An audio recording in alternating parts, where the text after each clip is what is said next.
Welcome to Selling Secrets, the show about action movies and spy films. Our mission is to look at the movies we love and go behind the scenes of what makes a successful action film. Each episode, we'll take a deep dive into the filmmaking process, the marketing of Hollywood, and more. Do you know what it takes to make a Hollywood blockbuster successful? Let's find out together on Selling Secrets. Welcome to episode 3 of Selling Secrets. I'm your host, Josh Gay, and this week, it's all about family. I don't have friends. I got family. Yes, that's right, we're delving into the Fast Saga. With the release of F9, the Fast Saga this year, marking the 20th anniversary of the franchise, I thought it would be a great idea to have a look at this action-packed series of films and delve deep into Universal Pictures' longest-running and most successful franchise of all time. The people that know me well know that I'm a massive car buff. I run a BMW club here in Melbourne, Australia, as well as having worked in the automotive industry in both a sales and marketing capacity for the past 5 years. So the Fast Saga holds a bit of a soft spot with me. While I know they are ridiculous and over-the-top action movies, I can't help but love them. And obviously, people all around the world agree with me. So how did what was essentially a Point Break remake, but with cars, become one of the most popular, most successful, and longest-running franchises of the 21st century? Well, it's an incredible recipe of both talented filmmakers and visionary marketers. Where other franchises have fallen aside or been rebooted, the Fast Saga has continually evolved with each film. Watch any movie in the Fast Saga, and it's almost a time capsule of that point in both the franchise's history and film history, as Hollywood movie making got bigger and sillier, or as some franchises like James Bond got smaller and more personal.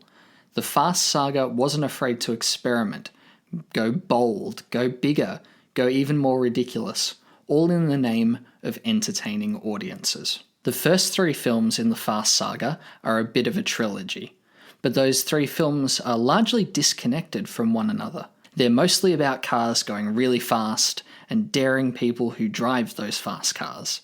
There's a loose overlay of drivers doing crimes and breaking up crimes, but they attempt to maintain a vague tether to reality. The third film in the franchise, Tokyo Drift, was a big departure from the first 2, where the first film was more or less Point Break but with cars, and the second was a crime story about drug runners with cars. The third flipped the script and took the franchise from the United States all the way to Tokyo, Japan. The story centered around a high school student who had to move to Tokyo with his dad and learned the art of drifting, which is basically putting cars around corners in a very stylish and efficient manner. Unfortunately, whilst the film is now looked back on fondly by fans, at the time it was a critical bomb and didn't perform financially well as the first 2 films. So, the producers went back to their roots. They rehired both Paul Walker and Vin Diesel to reprise their roles from the first film, and put the story back to a cops and robbers centered narrative, with cars being the major drawcard. The producers realised that what worked so well in the first film wasn't necessarily the car-based action. It was the central narrative around family. Family. Family. Family. Family. Family. Family? Family. Family. Now obviously the entire story doesn't revolve around family. There's heists, submarines, CIA agents, and assassins all in the mix. But the vast majority of the stakes in the film are brought back to that core tenet of family. When the action ramps up, when the tension gets high, usually it has to do with the relationships between each of the characters. And that's what makes these films so compelling, and why audiences keep coming back, time and time again. It's not the big over-the-top set pieces. It's the characters that we've grown to love over these past 20 years. That 4th film, whilst its action pieces may not be the biggest or most exciting of the franchise, really paved the way for what would become the box office juggernaut that we know the franchise to be today. It really brought back the story to the family. Arguably, the Fast Saga didn't find its feet until the 5th, 6th, and 7th films, because the producers realised that it's not just all about fast cars, big explosions, big guns, and big muscles. What audiences care about are characters and relationships. And when your characters have real emotions, real wants and needs, and the story services those, it makes them more relatable. It gives audiences something to latch onto, instead of just waiting for that next big action set piece. Now, don't get me wrong, I'm not saying that the Fast Saga are cinematic masterpieces by any stretch of the imagination. They'll probably never win an Academy Award for Best Actor, but they're self-aware and know exactly what they're giving audiences. A consistently fun time with a strong emotional core centered around a family that we've got to know over 20 years.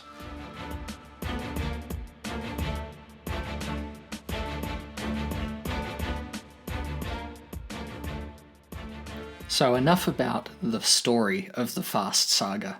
Let's talk about some of the marketing.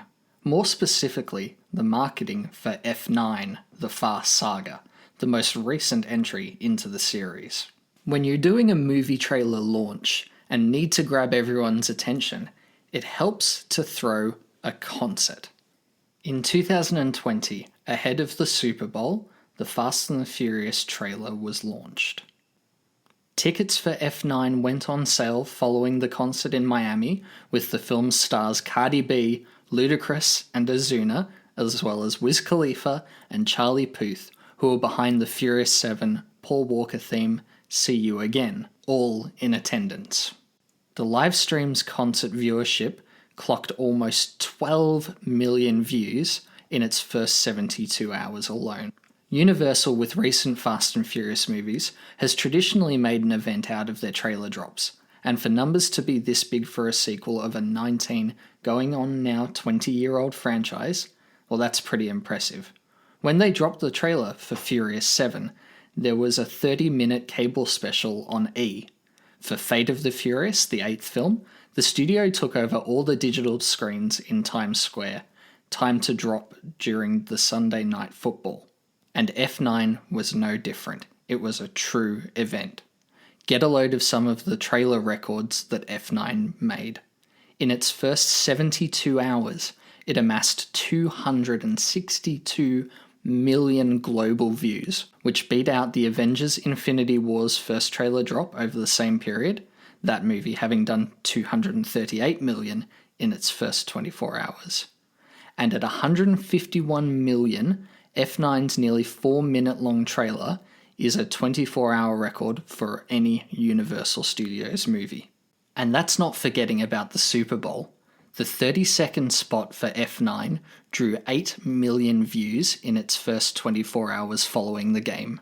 According to analysts, the combination of the 30-second spot plus the full trailer churned out 110.9 million views in the first 24 hours following the Super Bowl across Twitter, Facebook, YouTube, and Instagram, dwarfing the online post-game traffic for a slew of upcoming event pictures, including Black Widow at 18.1 million, Disney's Mulan with 12.4 million, and the James Bond film No Time to Die with a measly 10.1 million. And when compared to its previous films within its own series, the F9 trailer's post-Super Bowl draw bested the post-game day traffic of Furious 7, which had 23.9 million, Fate of the Furious at 42.2 million, and Hobbs & Shaw with 85.5 million.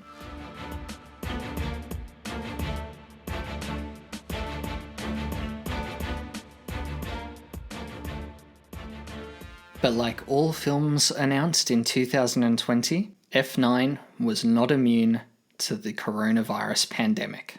Just 2 months after the trailer was released, the pandemic shut down the entire United States, and Universal Pictures pushed back F9 for a year. Like many films, the marketing machine was quietly rolled back into the garage.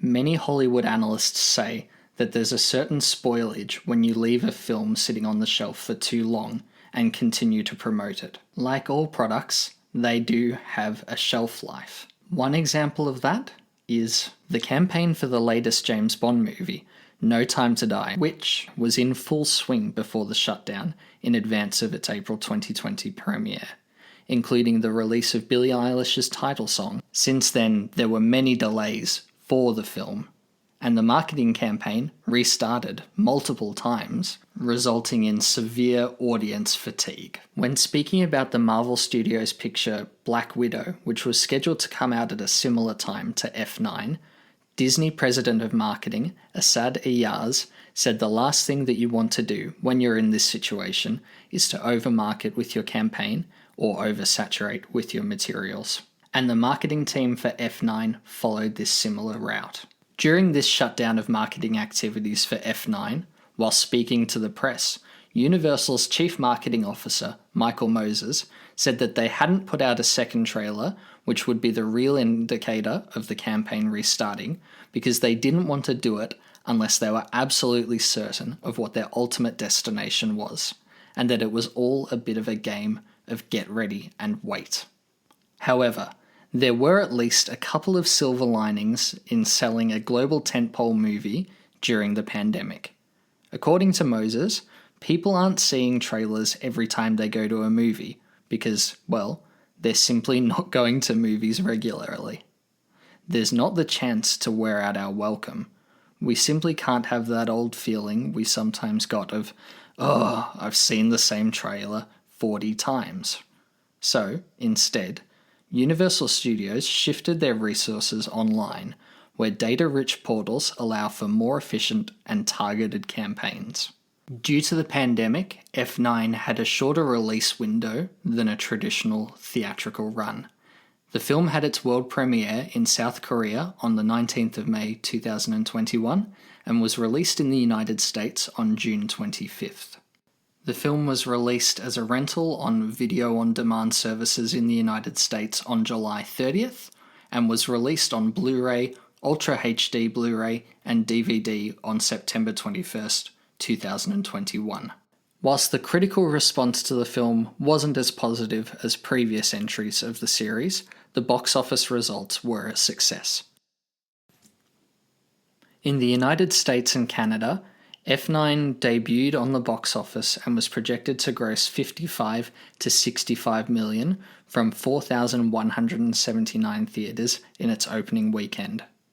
The film made $30 million on its first day, including 7.1 million from Thursday night previews, both the best such totals of the pandemic period. It went on to debut to $70 million and the highest grossing weekend since Star Wars The Rise of Skywalker, which made 72.4 million in December of 2019. Like previous Fast and Furious films, the audience was diverse, with 37% Hispanic, 35% Caucasian, 16% African American, and 8% Asian. Over its 5-day international opening weekend, beginning on May the 19th, F9 was projected to gross 160 to 180 million from 8 countries, including China, Russia, and South Korea.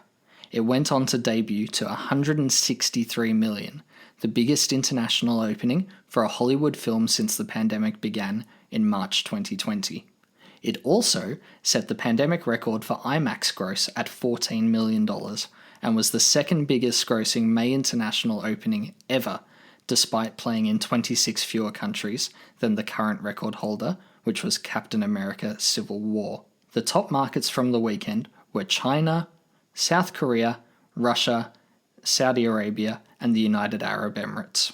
During the pandemic period, many films went to a hybrid home and theatrical release, such as Disney's Mulan and Marvel's Black Widow. This proved moderately successful, but couldn't live up to the same highs of a traditional theatrical release. When speaking to the press, Universal Studios Chief Marketing Officer Michael Moses said, "Part of our job collectively is to remind people of that experience that you can't replicate in isolation on your couch, that comes from communing with others in front of a big screen and feeling that group catharsis. I think we all hope and believe that there's going to be one big movie that defibrillates the inertia and gets people back into theatres. What is that movie and when does it come? We don't know, but we need to be ready for it when it does. Looking back, that film was F9, and Universal's patience paid off. They didn't oversaturate the market with trailer after trailer. They didn't relaunch multiple times. Instead, they were patient. They waited out the pandemic and released the film into theatres when the time was right. And as a result, the film was a financial success.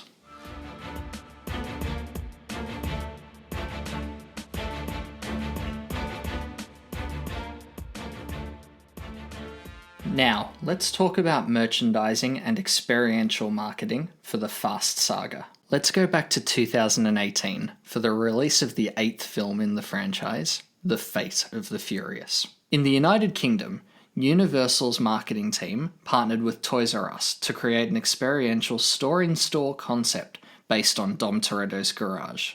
The activation utilized global master toy licensee Mattel's Fast and Furious Filmmaker app, which allowed fans of the franchise to record their own clips using the toy company's Fast and Furious street scene playsets and die-cast vehicles. Universal also opened the Fate of the Furious pop-up shop in the United Kingdom, which included a visual upturned Fast and Furious stunt vehicle.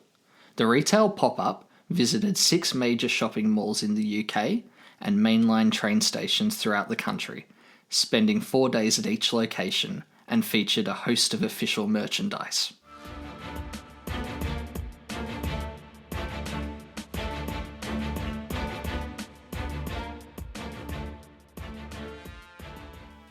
Outside of movies and TV, one of the largest forms of entertainment in the 21st century is gaming, and the Fast Saga has had its own share of video games that have capitalized on the franchise's success. To coincide with the release of F9, The Fast Saga, Slightly Mad Studios, a subsidiary studio of British game developer Codemasters, released the game Fast and Furious Crossroads. Gameplay-wise, Fast and Furious Crossroads is set across global locations and features main characters from the Fast and Furious film franchise. The game offers a new storyline and action with loads of cars. In addition to the single-player mode, which focuses on the story, a multiplayer mode is also available in the game. While the majority of Fast and Furious Crossroads is focused on racing, the characters must also defeat enemies and avoid traps by using equipped weapons on their cars.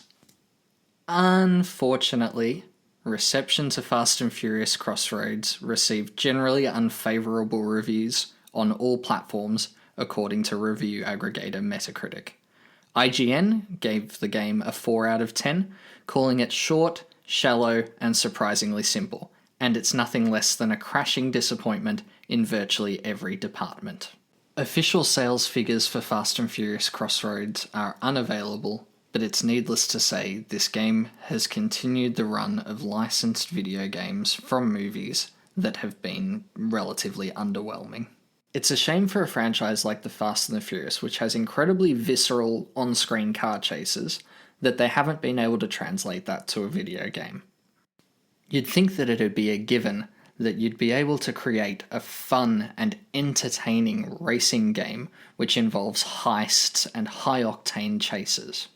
But it goes back to my previous point, that the Fast and the Furious, whilst they have amazing car sequences and thrilling chases, this goes back to my previous point earlier about why audiences keep coming back to the Fast Saga. It's not all about the cars. The main story that brings audiences back time and time again is that central theme of family. And no cheap cash-in video game that only relies on the thrills of the cars and doesn't harken back to the key elements of what makes the franchise so successful will ever truly resound with the fans of the franchise. And this is an incredibly important lesson to learn in marketing.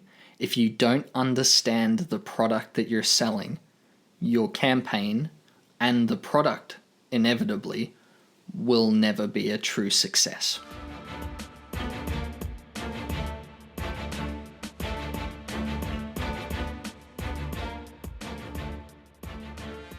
So there we go, my long-awaited Fast and Furious episode. I hope you enjoyed it.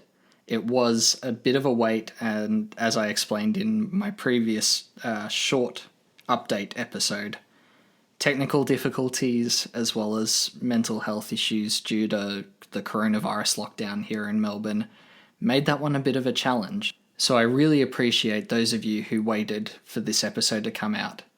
And the people who messaged me support on Instagram, that means the world to me. Thank you so much once again. I wouldn't be doing this podcast without the feedback and support that I've been getting from listeners. Stay tuned for the next episode of Selling Secrets, where I'll be discussing the DC Fandome event. But until then, I'm your host, Josh Gay. You can find us on Instagram at Selling Secrets Pod, and you can find me on Instagram at 007Oz, which is at 007AUS.